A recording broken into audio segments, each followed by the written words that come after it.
immigrants. They're not supposed to be here.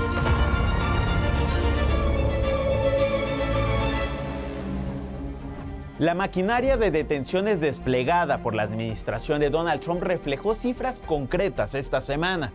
Un informe presentado por la Universidad de Berkeley reflejó un análisis que no se había conocido hasta ahora. Según estos datos, los arrestos de migrantes en espacios públicos han aumentado en más de 1000%. Para examinar este fenómeno se tomó en cuenta su evolución mes a mes desde el último año de la administración de Biden hasta el pasado mes de marzo, fecha que abarca el segundo periodo de Trump frente a la Casa Blanca. Estos datos reflejan una transformación de raíz de todo el sistema migratorio estadounidense, basada en dos cambios clave.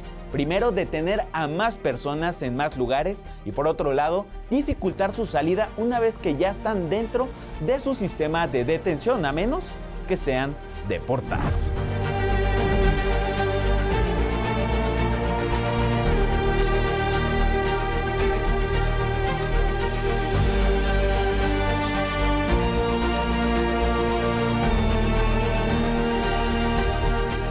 Asimismo, datos analizados por The Marshall Project estiman que durante el último año del segundo mandato de Donald Trump, el ICE ha detenido al menos a 6,200 menores de edad en centros para migrantes en los Estados Unidos, una cifra que enciende ya las alarmas de grupos de defensores de derechos humanos y especialistas en salud. Este aumento de niños migrantes detenidos es significativo, pues durante el último año de la administración de Joe Biden, el promedio diario de menores detenidos era apenas de 24. Con el regreso de Donald Trump y la reactivación de las detenciones familiares, esta cifra se disparó a 226 menores detenidos al día, es decir, casi 10 veces más. Este reporte surge en medio de denuncias por negligencias médicas y acceso limitado a educación y alimentos por parte de congresistas como Joaquín Castro y Greg Casar, quienes en rueda de prensa denunciaron las condiciones del centro de detención para familias migrantes de Dilley, Texas, donde actualmente están retenidas cerca de 400 personas, entre ellas 49 familias. Muchas de ellas sin antecedentes penales. Al respecto, ambos congresistas ahondaron en las denuncias por negligencias médicas, insultos racistas bajo perfilamientos étnicos y aislamientos de personas detenidas allí. En este mismo balance, más de 800 personas han sido detenidas por el Servicio de Inmigración en el último año tras ser identificadas con información proporcionada por la seguridad aeroportuaria, que ha entregado datos de más de 30,000 pasajeros para apoyar así las operaciones migratorias del gobierno de Donald Trump. El intercambio de información que antes se limitaba a ciertos casos de seguridad, ahora se utiliza de forma constante para cruzar datos de viajeros y así facilitar detenciones en medio del despliegue de agentes federales en aeropuertos y el aumento de la preocupación entre quienes viajan. Esta semana en California, agentes del Servicio de Inmigración y Control de Aduanas dispararon en contra de un migrante durante un intento de arresto. El hombre fue trasladado a un hospital y actualmente se encuentra en estado crítico. La víctima, identificada como Carlos Iván Mendoza Hernández, fue la única persona herida durante el operativo. Según la versión oficial, el tiroteo ocurrió después de que el conductor presuntamente utilizara su vehículo en un intento de atropellar a un agente en la intervención vehicular. El FBI tomó control de la investigación mientras autoridades locales aseguraron la escena y descartaron su participación en los hechos. 14 mexicanos han muerto bajo custodia del ICE en el último año, un hecho que ha encendido alertas y generado duros cuestionamientos sobre lo que ocurre al interior de los centros de detención. Mientras las investigaciones siguen abiertas, las críticas apuntan a posibles fallas en las condiciones y en la atención a los detenidos. Vamos a ver.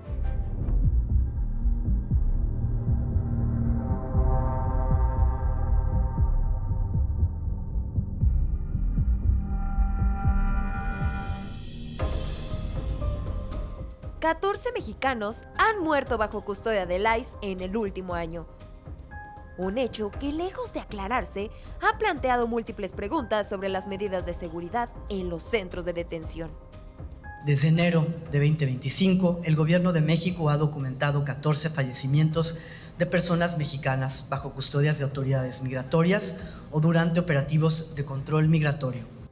El caso más reciente es el de José Guadalupe Ramos Solano, quien murió en el centro de detención de Adelanto, y su muerte no solo eleva la cifra, sino también confirma un patrón donde al menos 4 de estos casos han ocurrido en este mismo centro, ubicado en el condado de San Bernardino, un espacio que ha sido señalado de forma reiterada por denuncias de negligencia médica y condiciones inadecuadas. Tan solo en el centro de procesamiento de ICE en Adelanto, en el condado de San Bernardino, 4 personas mexicanas han fallecido por aparentes complicaciones médicas, lo que evidencia un patrón persistente de deficiencias estructurales. La reiteración y frecuencia de estas muertes son absolutamente inaceptables. El gobierno mexicano ha enviado 14 comunicaciones diplomáticas, recibiendo 12 respuestas del Departamento de Estado, asegurando que en todos los casos hay indagatorias abiertas para la Oficina de Responsabilidad Profesional del ICE. Pero mientras se exige justicia, las denuncias apuntan a un patrón más grave: falta de medicinas, negligencia médica, condiciones insalubres, retrasos en los traslados a hospitales y obstáculos que incluso dificultan la labor consular.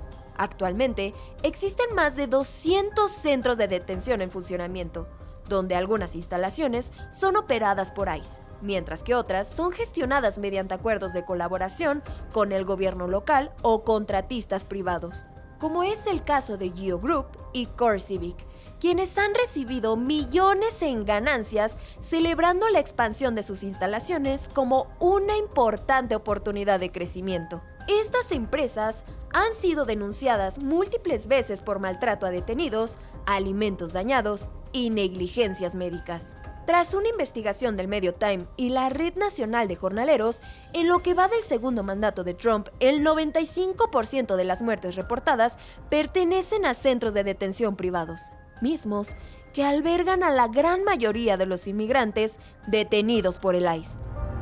Hazel Ruiz, TV Migrante.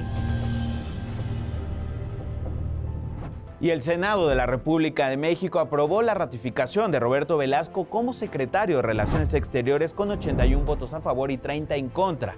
Durante su comparecencia hizo referencia a la estrategia del Gobierno de México en la defensa y en el acompañamiento legal a los mexicanos en los Estados Unidos. Vamos a escuchar.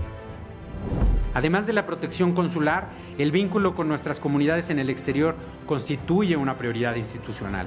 Por ello, seguiremos fortaleciendo el Instituto de Mexicanas y Mexicanos en el Exterior como principal puente entre la Cancillería y quienes han decidido construir su vida fuera del país, pero que buscan la calidez y la cercanía de su comunidad. Y me da mucho gusto enlazarme con el abogado Jesús Arias, que justamente va a estar acompañando a las familias mexicanas. ¿Qué tal, abogado? Bienvenido a TV Migrante Informa. Encantado, al contrario, muchas gracias por invitarme a sus órdenes. Abogado, usted va a estar acompañando a las familias mexicanas para imponer una denuncia justamente por este maltrato y estas condiciones en los centros de detención. Cuéntenos un poco de esta estrategia. Muchas gracias. Claro que sí, el Gobierno de México a través de su red consular tiene establecidos ya convenios desde hace bastante tiempo con firmas de abogados que están establecidas en los diversos estados de los Estados Unidos. En el caso particular de California, un servidor y mi firma legal provee servicios a través de estos programas de atención a la comunidad migrante en el sur de California. Entonces, hemos tenido que, por supuesto, poner en marcha no solo todo el mecanismo de protección consular y los abogados consultores que brindamos la asistencia y la representación normal, pero de manera extraordinaria por las circunstancias tan graves y los hechos extraordinarios que han ocurrido, en particular, por ejemplo, el tema de las muertes de ciudadanos mexicanos.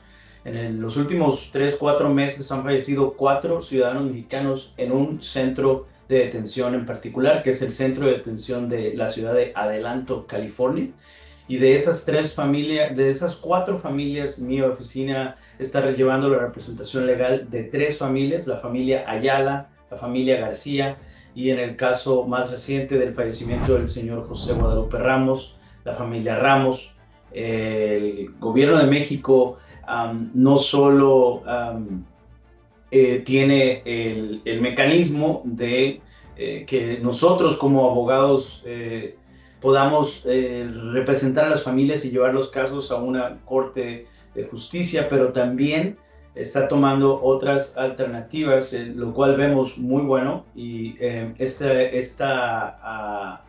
acción es de manera integral para apoyar a las familias, pero también para establecer una posición más firme en contra de las prácticas de abuso y, por supuesto, de negligencia que se cometen en este centro. Entonces, México está específicamente tomando acciones como es participar mediante la figura legal de amigo de la Corte. Esto es amicus curiae, ese es el término, y de tal forma que México ahora está participando o estará participando de manera activa en demandas colectivas para cambiar las condiciones de este centro, y nosotros por nuestra parte como abogados estamos representando a las familias en demandas específicamente y principalmente contra el operador del centro, que es una empresa privada a quien se le han delegado las funciones de administrar este centro de detención, y lamentablemente sabemos el riesgo que implica cuando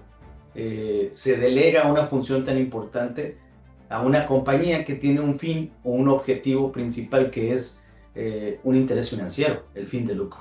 Eso es lo grave. Abogado, ¿y qué implicaciones legales tiene que estos centros de detención sean administrados por empresas privadas? Por supuesto, este es el punto central. Es una muy buena pregunta, porque el tema es qué responsabilidades tiene la empresa que asume la responsabilidad de implementar las medidas o administrar el centro de detención, sobre todo en un momento crítico en el que la administración de este gobierno de los Estados Unidos hemos visto que ha redoblado los esfuerzos de manera, pues la verdad, arbitraria, de manera ilegal, realizando arrestos ilegales, haciendo uso excesivo de la fuerza en esos arrestos, y luego, por supuesto, al delegar esta función a una compañía que tiene un objetivo financiero, que tiene un objetivo de lucro, y que el interés de ellos es reducir los costos de estos centros de detención y aumentar, por supuesto, el cobro que le hacen al gobierno por cada persona que está siendo detenida. Es un negocio, en pocas palabras. Para ellos es un negocio. Entonces, lo cual lamentablemente está permitido actualmente bajo la ley de los Estados Unidos, pero también si se permite eso, que obtengan un contrato, por ejemplo, para la administración de un centro de detención, la ley obliga que asuman ellos la responsabilidad no solo de la operatividad del centro, pero lo más importante, del respeto a las obligaciones que la ley establece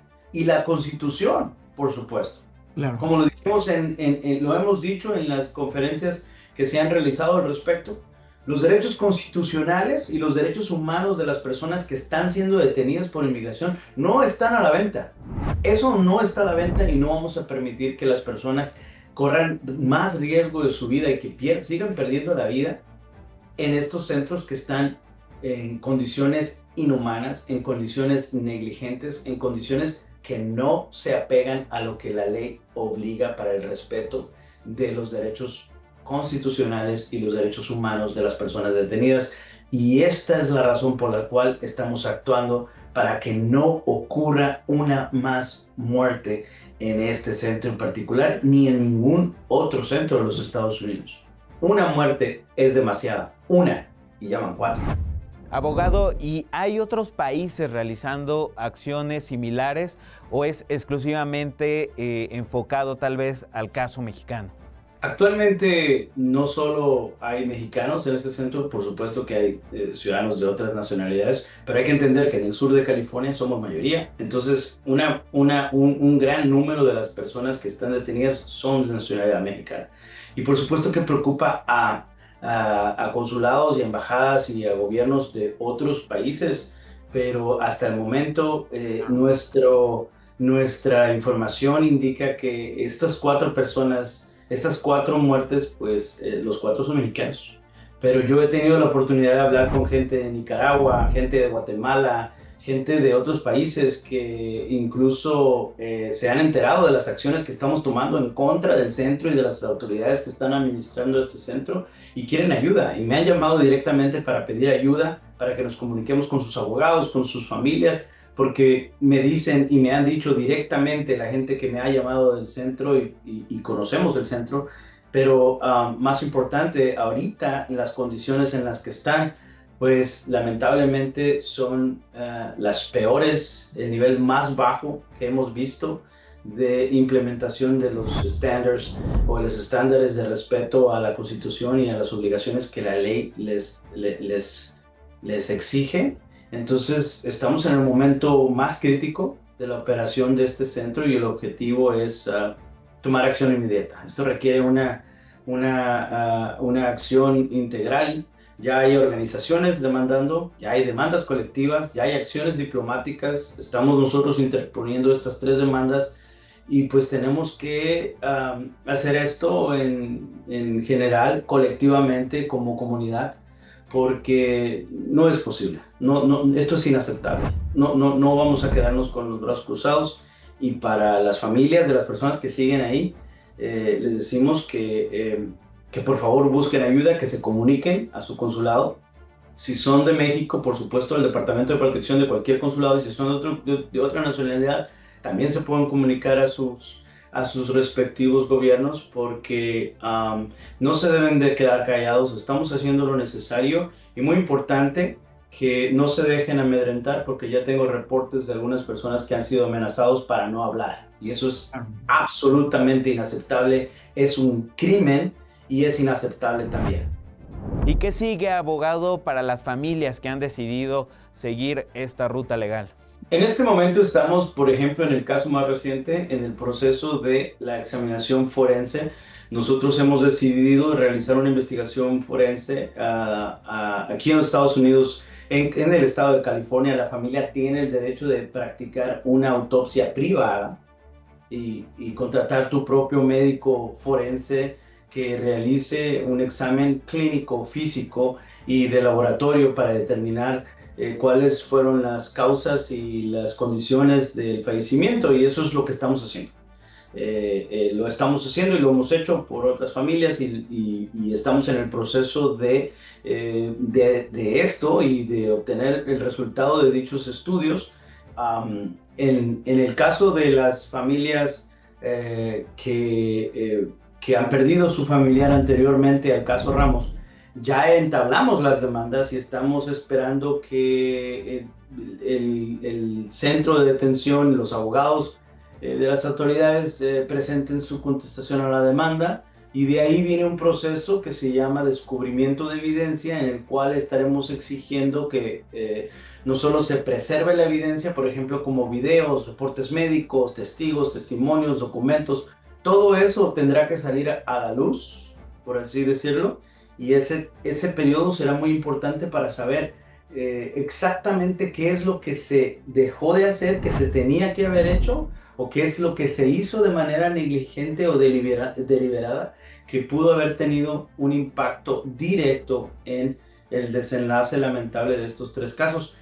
Y de ahí procederemos adelante con el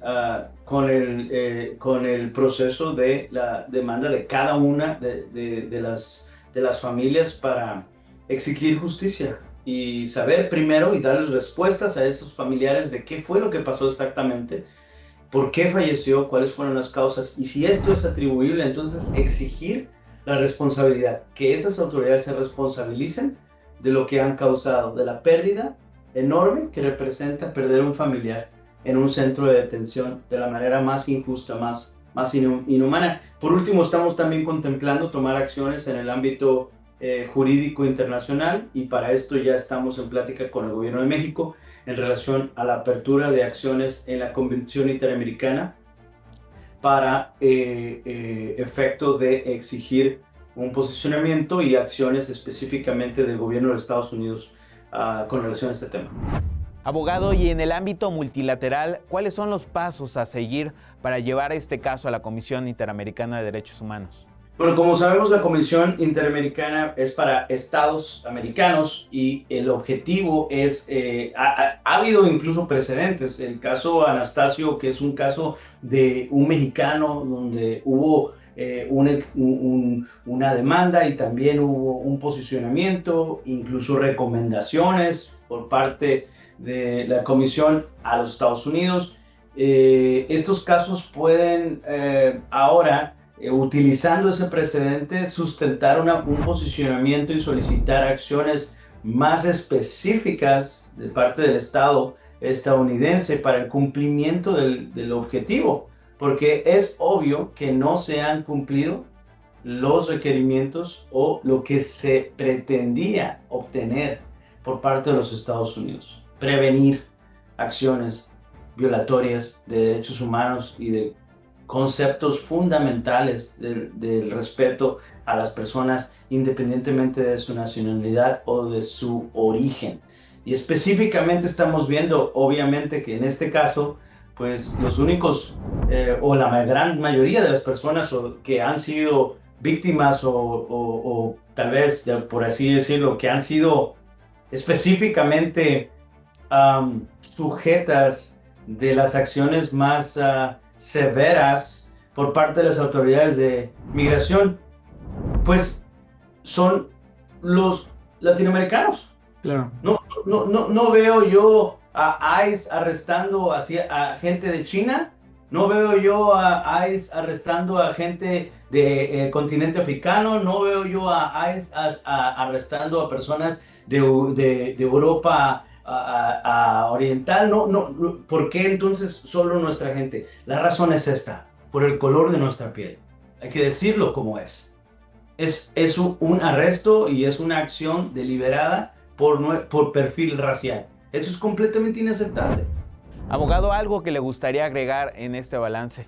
Simplemente agradecerles por la difusión, por el interés y sobre todo por la oportunidad de llegar a su audiencia y a toda la gente que los escucha y que los ve y que seguramente tienen familiares en los Estados Unidos, que sepan que este momento que estamos viviendo aquí, nuestra comunidad está viviendo, es legítimamente un momento muy importante y que estamos haciendo lo que se debe de hacer para proteger sus derechos y por favor que confíen y que se comuniquen y que acudan al Consulado de México y que tengan fe, por supuesto, que ahí les van a ayudar, que nos llamen, que busquen ayuda en los canales oficiales, que contacten a las líneas de emergencia del consulado. Muchas gracias, abogado, por estar aquí en TV Migrante Informa. Gracias a todos.